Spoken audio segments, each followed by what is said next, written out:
Tanya is making a lot of noise in the eye in the sky room, the military technology. Eye in the sky also used for mosquito drone kind of footage. Military streets, military has all kinds of technology. And Gert, female streets, female soldiers, and Stone Cold, unseen business, parables. I'm Melton, Stone Cold Melton, son of a carpenter Mary. And Gert's teaching her girls to use the eye in the sky. Watch from above, watch from those satellites, that kind of thing. And something Tanya has watched has gotten a reaction from her. And Gert goes into the room there, the eye in the sky room, and says, "What's wrong?" And Tanya says, "That's terrible, that's just terrible." And Amanda's in there too, but she kind of thinks it's funny. And Gert says, "What's terrible?" And Tanya shows the eye in the sky. They've been watching Stone Cold Melton. No, not in the shower. I take my shower in the afternoon, evening. They're watching me roll down the street, 2 miles to get my dinner and lunch. The Linwood mistake. I call it the Laurie Wood mistake. Those hiding in the shadows of the streets, the unseen business, Stone Cold's fiction. Asking for even worse, stadium experience, hang high kind of stuff, military pit bull project kind of stuff. Asking for worse because you're not seeing Christ complexes being built right here in my imagery, in my parables. And Tanya and Amanda have been watching Stone Cold Melton roll down the street. And Tanya explained he just stopped there in the middle of the sidewalk. He looked down. And he saw some dog mess. And then he rolled over to that corner there. Corner of a building. Dark shadow on one side of that corner. You can hardly, eye in the sky can't see anything in the shadow there. Unless they go to their infrared or I don't know what kind of technology they have, but they can't see anything with the visual. Till Stone Cold Melton rolls up to that corner and grabs this little Chinese fella out in the wheelchair. And grab him, roll him on over to the dog mess. And rub his nose in it. Say, bad Wang. Don't do that. I'm Stone Cold Melton. It's one of my symbolic parables. About the amateurs of the street, the unseen business, that's supposed to be. If you listen to the Chinese streets, supposed to be the wind, the shadow. And they're obvious as anything being in the way. Jesus' house.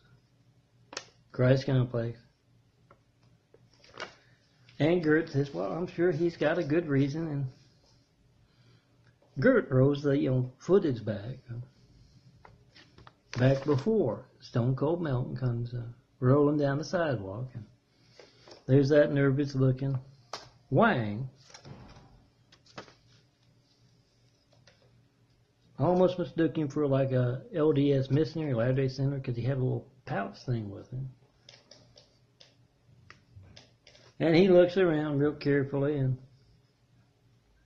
he takes out a plastic baggie and places that dog mess on the sidewalk.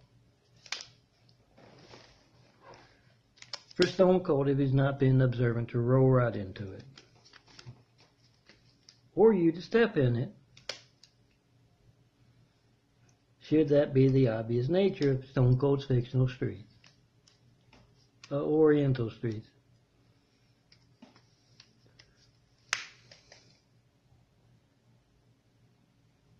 And Gert says, well, look, he had it coming, and look what he's doing. And Amanda says, yeah, if he wasn't in the way of attractive blonde, near blonde girls. Yeah, if it's boring, if it's stupid, a lot of other folks on the streets, the unseen business, can point it out. It's a Chinese tale a mile wide. At least the amateurs of the Chinese streets. And they're in the way of me building.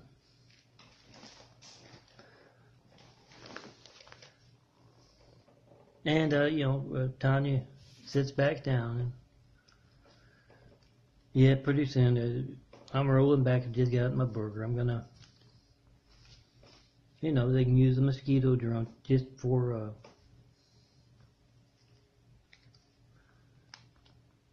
learning purposes to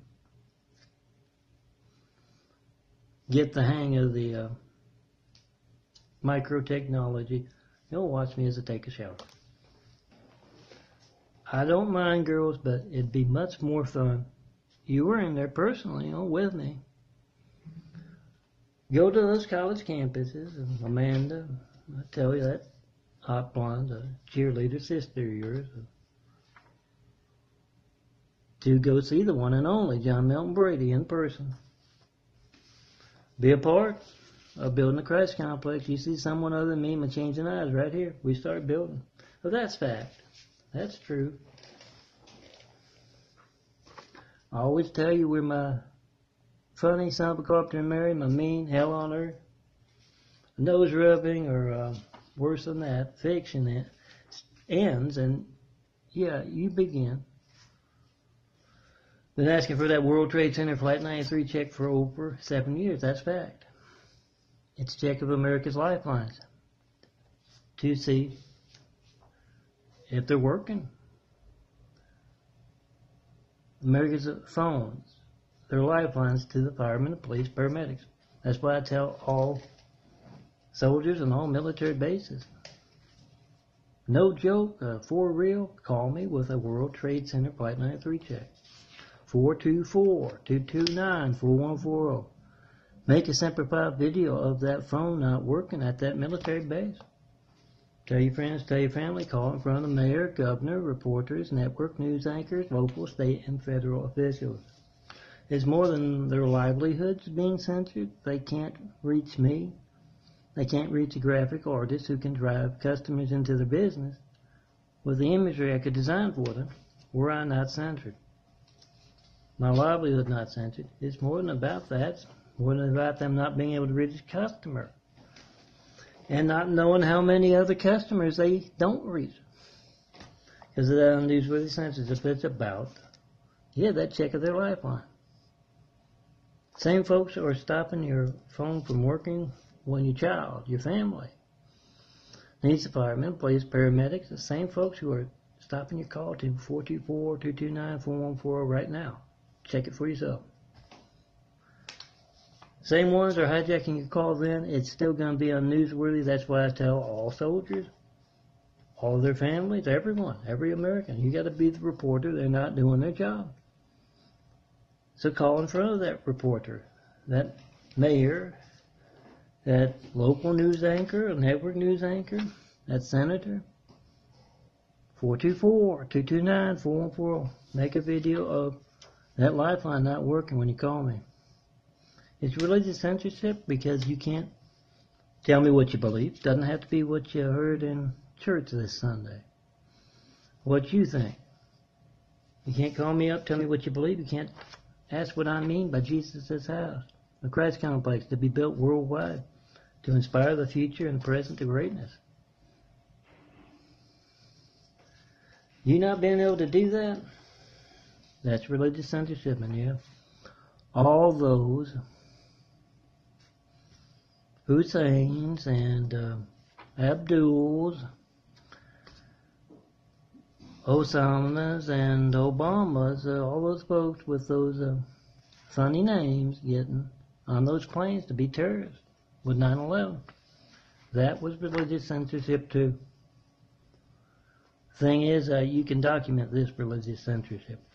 So make that call today from all military bases. Tell your friends, tell your family back home to call me in front of that mayor or governor. And come see me. You see someone other than me in my changing eyes. In these fairly nightly parables of mine. Low def as they might be. But yeah, my livelihood wasn't censored, they'd be high def. We were building right here, it'd be high def. Be a part of that. Walk through. What I call the Three Stooges, those Wangs, those Latter-day Sinners. Walk through. You're going to find a whole lot of folks that are hiding in the shadows. Act good as can be. Act like they got the best interests of the world at heart. But, they're going to lie through their teeth about the one and only John Melton Brady, designer of this imagery. So come see me in person. I'm in Linwood now, hopefully. I'm waiting on a call from Libertana tomorrow about the doctor's appointment the next day, and hopefully be moving soon. Someplace I can buy an external hard drive to back up my imagery and design more imagery. Work on retooling after being put in a wheelchair with those stigmata wounds. Yeah, I'm the one with those stigmata eyes. And those wounds you probably see on this DVD or flash drive. Sins of mankind wounds, as I call them, the Son of a Carpenter and Mary wounds. Put me in a particularly rough spring break 2014. I think Gertin and her girls were in on the spring break. That a little hot and heavy, a little rough, but walk through, be in this imagery, be a part of building. And I call it it's my livelihood being censored, and that's part of my health too. I lost 60 plus pounds going in the hospital 2014. And that's been the same with the recurring stigmata wounds over the years. I had that first very visible set of wounds on the back, 7 years old. They recur over the years, and loss of appetite, inability to eat, always accompanies. That's why it's very personal. Me and the amateurs of the streets, keeping me from doing my work, keeping me from eating, keeping the Christ complex belly. I'm the only one in it right now. Empty. I take it very personally when I see those phones censored. And I know how much is possible, what we can do. Walk through, let's get started. Doing that work, Dad's work. Be a part of building that Christ complex worldwide. And you're the streets and you're just intimidated by the waves and waves of those amateurs you see around me. Lots and lots, waves and waves of those college girls to be in this imagery. Negate the Seinfeld's New Street Girlfriend effect, if you know what I mean by that. And come see me. You know where all the street stuff, the fiction stuff ends? You call that phone number 424-229-4140 from all military bases. You tell your friends, tell your family to call in front of the mayor and governor. And I always tell you, make a video of you calling in front of folks who can reach me by phone. City of Santa Monica. Employed me for years. They can reach me by phone. Ask them, how do you do that? Is your policy to take part in religious censorship? Same of the state of California with assisted living waiver folks dragging their feet, and my sister and brother-in-law back in Louisiana. Call in front of them, ask what do you know about this? Get their reactions for your Semper Fi DVDs.